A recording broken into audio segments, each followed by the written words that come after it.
And the critic. So's the critic. With the critic. Because of the critic. With the Nostalgia Critic! Hello, if you haven't heard me the past 5 times, I'm the Nostalgia Critic, and I love Animaniacs. I mean, think about it. Is there any show from our childhood that was better written, better animated, or better handled than this masterpiece? Okay, that was pretty good. But Animaniacs was still incredible. What great jokes, what great music, what absolutely unforgettable characters. And today, I'm paying homage to one of the greatest shows ever. And if I'm gonna do it, I'm gonna do it right. In this corner, co-creator, writer, producer, and story editor, Tom Ruger! And in this corner, writer, producer, story editor, and voice of Slappy Squirrel, Sherry Stoner! And in this corner, writer for Animaniacs as well as Freakazoid, Choppy And in this corner, writer for Animaniacs as well as the voice talent of Mr. Director and Freakazoid, Paul Rudd! And in this somehow 5th corner, voice talent of Skippy Squirrel as well as the son of Tom Ruger, Lenny Ruger! And the Italian stallion himself, the heavyweight champion of the world, Rocky Balboa! Wait, no, he's not in this. But still, we have a big chunk of the people who made one of the greatest shows ever on the video! Guys, thank you so much for coming on the show and answering my stupid questions. This is so awesome. Let's not waste any time. I guess the first thing to start off with is how you guys all got involved with this show. And the person to probably start with is Tom, because... Am I right? You've pretty much written for every cartoon show ever created. I mean, your background's incredible. It's like He-Man, Scooby-Doo, all these huge shows. So you probably had the longest experience in animation, right? I started as an assistant animator / in-betweener and then made it up to animator. I began work out here at Hanna-Barbera, just kind of bizarre things like Shirt Tails and Snorks. I got a chance to story edit and co-produce a bunch of Scooby series. Then they gave me a shot to do a new version, which turned out to be A Pup Named Scooby-Doo. And in that one, we did a lot of sort of Tex Avery wild takes. And that show, believe it or not, was what landed me the gig on Tiny Toons.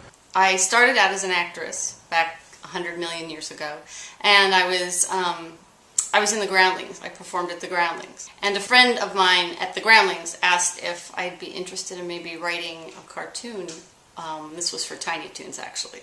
So I'd never written anything before, but I'm a huge fan of the old Warner Brothers cartoons. So I got hired on staff for Tiny Toons, and Animaniacs came along, and I jumped at the chance to develop that along with Tom Ruger and everybody. Growing up, it was either sports or being funny, or being preyed upon. So I chose funny. Paul and I at the time were in a group called Acme Comedy Theater, which is run by Sherry Stoner's husband. She'd already been, brought on board for Tiny Toons and other shows, and when they started looking for writers for Animaniacs, they came down, they said, these guys are, lean and unemployed, they'll probably work cheaply. They're correct. So when Animaniacs was coming up, she thought she'd just give, John and I a script, and when they were first developing it, and based on that, they hired us. Now, how did the actual creation of the show go down? Like, what was the process? Well, Animaniacs came from this whole success at Warner Brothers, where we had made Tiny Toons, and Mr. Spielberg and Gene McCurdy and a bunch of people decided, well, we have to make the sequel now. We were looking for the lead characters for the show. Steven said, we need a billboard name. We can't just go out there with nobody. That stuck in my head, billboard character. So I was walking across the lot one day. I saw the water tower, and I thought, well, that's kind of a, sort of a billboard. As far as the Warner Brothers go, the initial creation of that was Tom Ruger's. I remember it being first based on his 3 kids that were 3 sons that were very small at the time, and just the chaotic element of having them in his life made him want to do something like that. What we did was we put a whole bunch of cartoon concepts together, Pinky and the Brain, Slappy Squirrel, and we took them all over to Stephen's house on a Saturday morning, which was an appropriate time. We all have like cookies and milk. Tom would put them up on the big board. He had this big board in his office, and he would pin up names of characters that we pitched and different things like that. And then the artist would do drawings of different characters, and they sort of evolved as time went on, and some fell by the wayside and some stuck. The last one to make the cut was Mindy and Buttons, and Mindy and Buttons had been jettisoned earlier in our little meeting, and then Stephen's family came in, including a bunch of little kids, and they went over to the Mindy and Buttons pictures and said, "I like."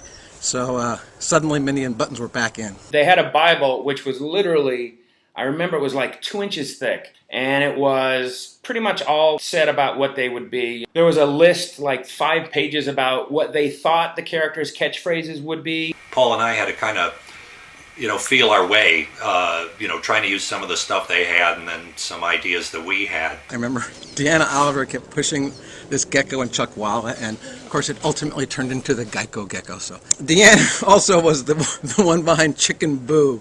She said, we have to do this chicken, and no one realizes it's really a chicken. And it made no sense, and yet we made probably 10 of them. Nick Hollander basically did the Katie Kaboom deal based on his daughter.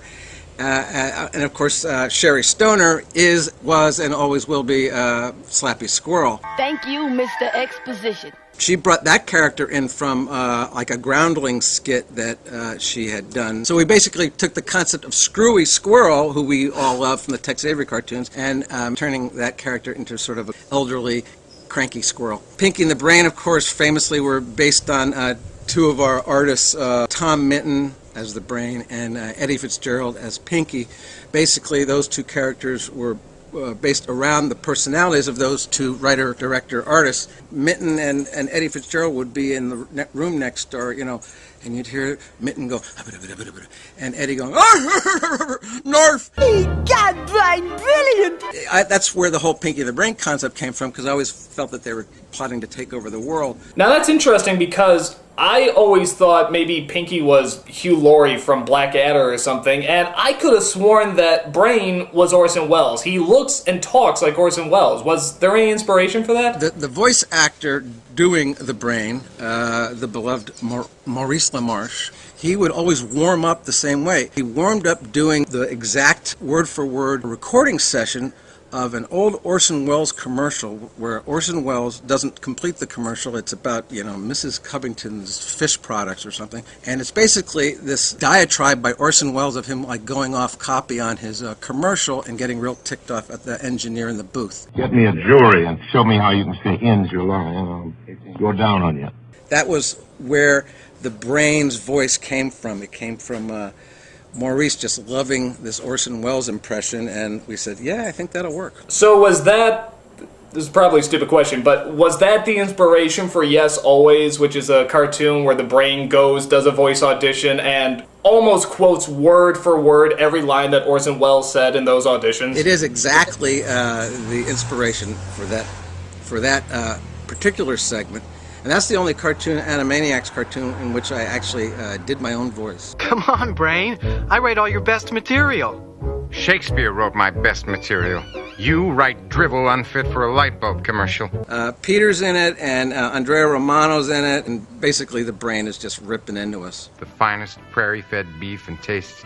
This is a lot of tripe, you know that. The finest prairie-fed beef and taste. This is a lot of you know that. Now, your son, Nate, was the voice of Skippy Squirrel, which of course is a huge part, but on top of that, maybe even more iconic, he was the voice of Baby Plucky from Tiny Toons. And I can tell you right now, everybody in my school was always quoting the potty years. We'd always see, "Water go down the hole." Wanna go down the hall? And I'm wondering, Nate, how did you get into this? Was this something that you really wanted to do, or did your father force you to do it, or how did it work? I came to the voice of Baby Plucky because of my youngest brother, Cody. Cody was 2 or 3 at the time, and he was the inspiration for Baby Plucky. Everything we remember Baby Plucky for, like taking everything he could find and flushing it down the toilet, getting into an elevator and pushing all the buttons. Elevator go down the hall. My youngest brother, Cody, did that. And my dad probably thought that was good television, was writing that up. Yeah, but those were cartoons and this is real life. Don't tell him. He might crack. I was the lead in our first grade production of You're a Good Man, Charlie Brown.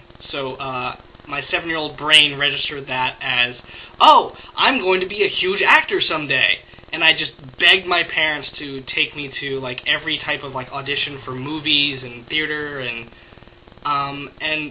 some reason they encouraged me. I had to get him out of the city, away from all those bad influences. You mean like peace and love? Exactly. So at that point, I think it was a no-brainer for my dad to ask me to do kind of an impression of my younger brother, Cody, as the voice of Baby Plucky. And so that's pretty much how I got my first job in show business, by making fun of my baby brother on national television. I knew that I could get my kids to perform it the way I needed it to be. So it's a kind of almost a control thing that my prob. He knows me better than anyone, pretty much. And so very often for a lot of the Skippy episodes, if he didn't write it, he was very involved with the writing. So the dialogue always came out that Skippy's character and his dialogue would fit me like a glove, so it was very easy. It was never strange, but it did get embarrassing, as anyone's father can be. But in these cases, there'd be times, the ones I remember, where I was supposed to give a laugh, and it wasn't as big a laugh as they needed, and so my dad would slowly sneak into the recording booth and start tickling me. And there I was, like, giggling like an idiot with my dad tickling me in front of this room filled with Hollywood professionals.